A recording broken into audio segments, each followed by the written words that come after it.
Culture changes when students believe success is visible, when improvement is noticed, when attendance gains are celebrated, when behaviour shifts are acknowledged. Recognition creates that sense of aspiration. It signals what matters in a school. And in every school, whether consciously or not, leadership is signalling something. The question is, what are you signalling? This is Headship After Hours. Over 25 years in education, more than a decade in headship and executive leadership. In fact, I grew up attending a challenging school and I was told I would never make headship. And it was that drive that led me here.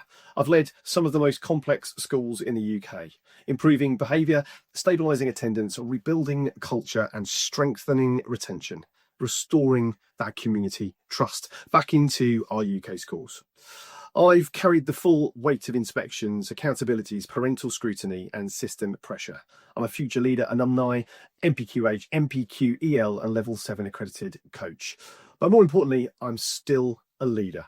I'm still leading it as a head teacher. I still work in schools and I'm still supporting head teachers navigating difficult realities. This is not theory. I'm not commenting from the sidelines. I live and breathe it still with you. I know what the weight feels like and can feel like on a daily basis. This space exists to share all of that, reflect on it and build something more sustainable together. A podcast for school leaders who really, really care and carry that responsibility. Let's talk. Today, I want to talk about culture, not policies, not structure, not behaviour systems, but culture. Because culture is not what's written in your handbook, it's not what's written on policies. Culture is what people feel when they walk through that school gate. And one of the most underestimated tools in shaping culture is recognition. When I led one of the most challenging schools in the country, we didn't begin by rewriting the behaviour systems. Of course, that's a consideration, but we started by challenging what we noticed, seeking to understand and looking and listening, because what you recognise, you reinforce, and what you reinforce, you multiply. At the time, staff were exhausted. Attendance was fragile, behaviour had history, and it was challenging. Morale, of course, was at its all-time low. And I realised something important. We were very good at noticing what was wrong, but we were not consistent in noticing what was working, both with staff and, of course, the students. And that imbalance shapes culture faster than any policy. Recognition is not about award assemblies and certificates. It's about attention. What does your attention amplify? Do you publicly notice professionalism? Do you name calm leadership in the corridor? Do you highlight consistent attendance improvements? Do you thank your staff and your students for the small things that make a school run smoothly? Or do you only intervene when something slips? Because if the only time staff hear from leadership is when something is wrong, then of course culture tightens. People become cautious, they may become defensive, and of course they'll become risk averse. But when recognition becomes deliberate, something shifts. Confidence grows, psychological safety improves, standards rise because people feel seen. One small shift we made was simple. Every week, we deliberately named 3 things just going well. Not generic praise, specific.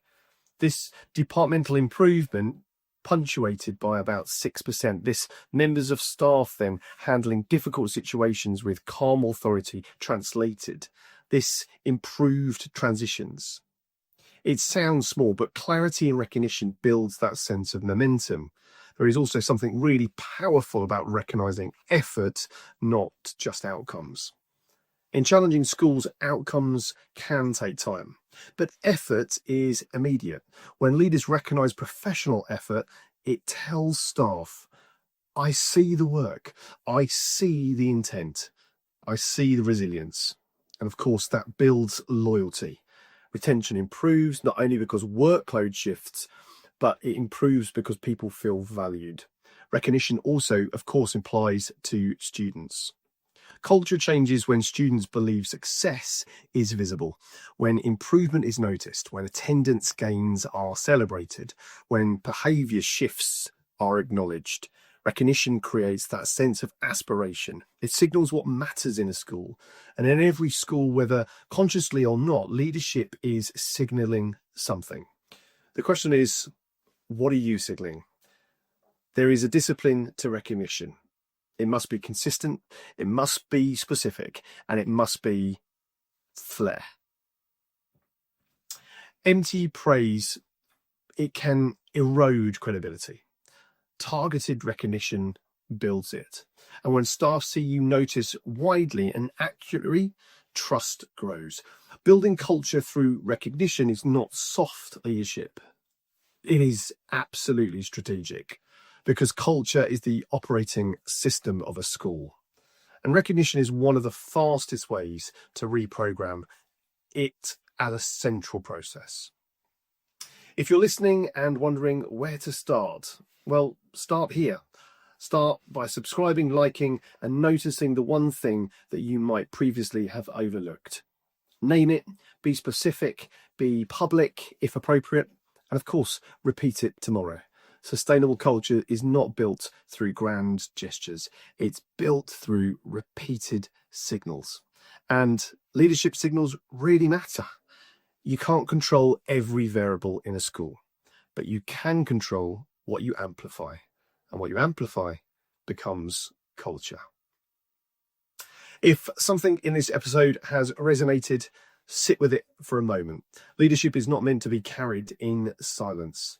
If this conversation has helped you feel less alone, then that matters. This is Headship After Hours.